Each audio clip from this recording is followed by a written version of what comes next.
जय श्री राम। आइए, हर हर महादेव।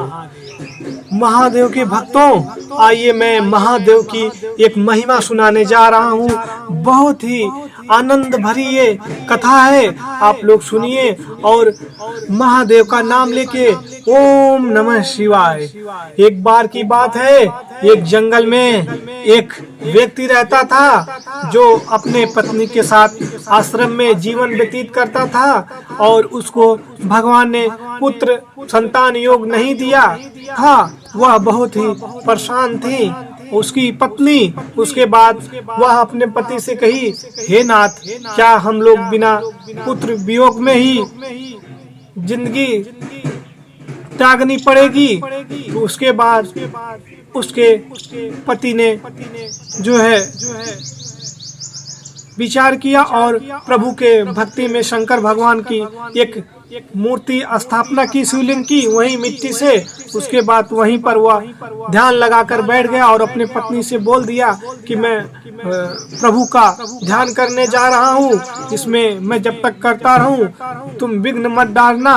मैं अब भोलेनाथ से पुत्र प्राप्त की वरदान लेके ही जो है आंखें अपनी खोलूंगा। पत्नी बहुत ही खुश हुई और उसके बाद बोली, हाँ नाथ, आप ध्यान करिए प्रभु का, मैं भी आपकी सेवा करूंगी निरंतर। तो उसके बाद वह जो है महान पुरुष बैठ गया, प्रभु का मूर्ति स्थापना करके बेलपत्र चढ़ाया और अर्थात सब पूजा किया। उसके बाद पश्चात ओम नमः शिवाय का जाप करने लगा। उसके बाद वह दिन बीते, हफ्ता बीता, महीना बीता और साल बीते। उसके बाद सहस्त्र साल बीते। उसके बाद भोलेनाथ की कृपा हुई तो फिर उनको भोलेनाथ की दर्शन हुआ। भोलेनाथ से बस यही इच्छा जताई कि हे प्रभु, मुझे धन दौलत ना संपत्ति की कोई इच्छा नहीं है, मेरे पत्नी को और मुझे बस एक संतान मोह की इच्छा है। उसके बाद भोलेनाथ ने कहा, जो है तुम्हें संतान तो प्राप्त होगी, बट उसमें जो है एक समस्या है, तुम्हारे जीवन काल में पुत्र नहीं है। इस वजह से मैं तुम्हें वरदानी पुत्र दूंगा, जिससे एक 10 साल जिएगा, जो अति विद्वान और उसकी गुणवान रहेगा, जिससे लोग कलयुग में पूजा करेंगे। उसके बाद जो है और एक अनपढ़ गंवार रहेगा, जिसे कोई बुद्धिहीन रहेगा, जिसे कोई ज्ञान नहीं रहेगा। उसके बाद जो है यही जो है शंकर भगवान उसे मनुष्य से कहा, तो मनुष्य ने कहा, मुझे ज्ञानी पुरुष चाहिए। अब क्या करूंगा मैं अनपढ़ गंवार को लेकर? उससे बढ़िया ज्ञानी ही रहेगा, भले 10 साल जिएगा, कम से कम नाम तो रोशन करेगा। तो उसके बाद महादेव यही कहे। उसके बाद बोले, मुझे ज्ञानी पुत्र चाहिए महादेव। महादेव ने आशीर्वाद दिया, तथास्तु। उसके बाद जो है उन्हें कुछ दिनों के बाद एक पुत्र की प्राप्ति हुई। उसके बाद वह दोनों पति पत्नी आराम से पुत्र के लालन पालन में जिंदगी व्यतीत करने लगे। उसके बाद निरंतर दिन बीतता गया। जब वह पुत्र 10 साल का होने वाला था और उन्हें चिंता खाने लगी कि अब मेरा पुत्र जो है अंतिम समय चल रहा है, इसको अब जो है यही चिंता उसको खाने लगी। वहां से एक महान योगी, महान मुनि जा रहे थे। वो दोनों पति पत्नी वहां पे देखे, अपने आश्रम के सामने से जा रहे थे। प्रणाम किया और महान योगी से जो है विश्राम करने का अनुरोध किया, सेवा किया उनकी। उसके बाद महायोगी महामुनि ने उनसे पूछा,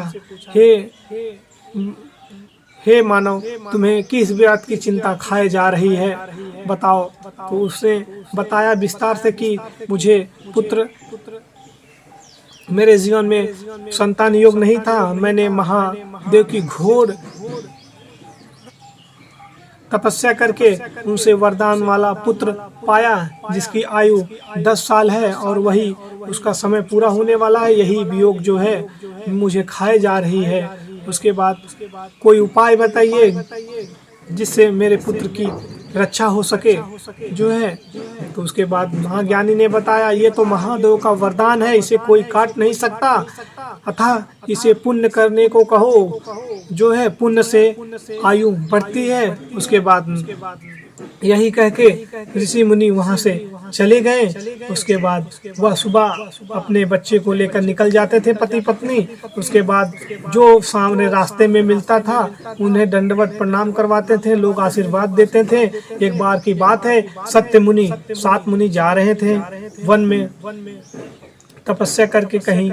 उसके बाद जो है वह रास्ते में मिले और वो भी प्रणाम किया अपने औलाद से, बोला बेटा मुनि लोग हैं इनसे दंडवत प्रणाम करो। वो दंडवत प्रणाम किए तो 7 ऋषि ने उसे आशीर्वाद दिया, चिरंजीवी भाव। तो यही बात सुन के वह बहुत प्रसन्न हुए।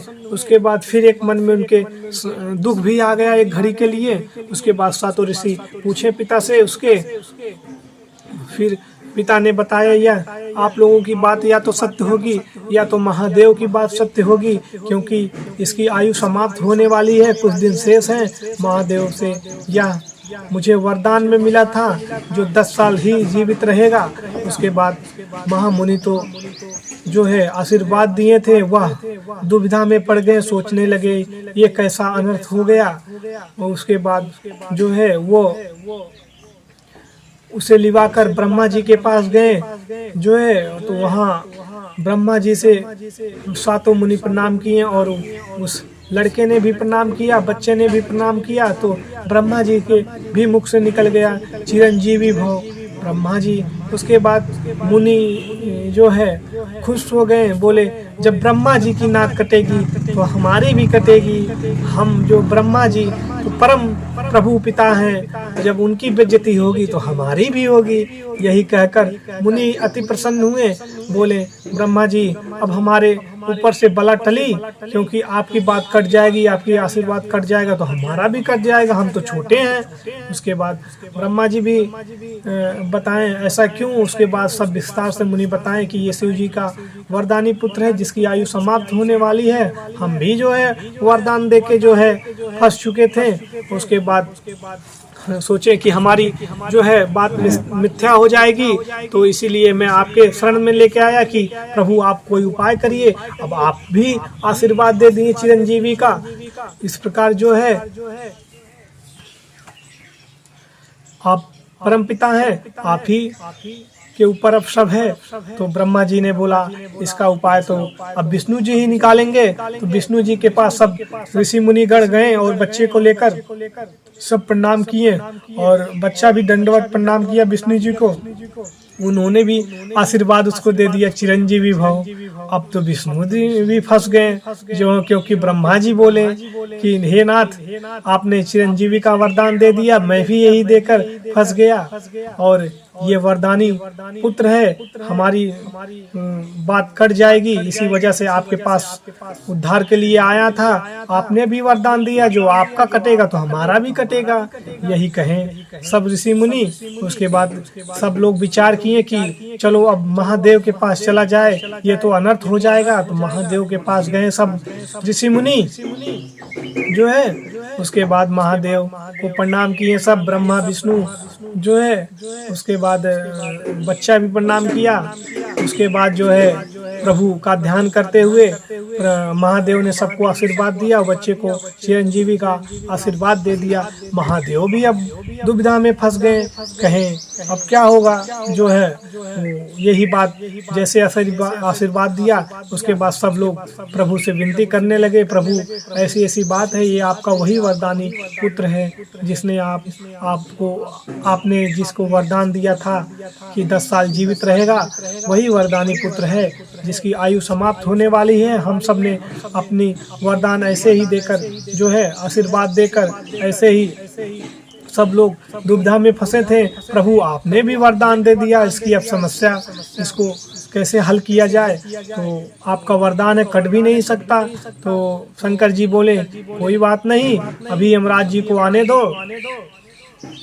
यमराज जी का समय, उसका समय पूरा हुआ। इसके बाद यमराज जी पहुँचे वहाँ पर जो है कैलाश पर्वत पर। यमराज जी सबको प्रणाम किया। उसके बाद जो है उस बच्चे की प्राण लेने के लिए यम पास फेंका। उसके बाद शंकर भगवान ने उसे रोक दिया। उसके बाद बोलने लगे कि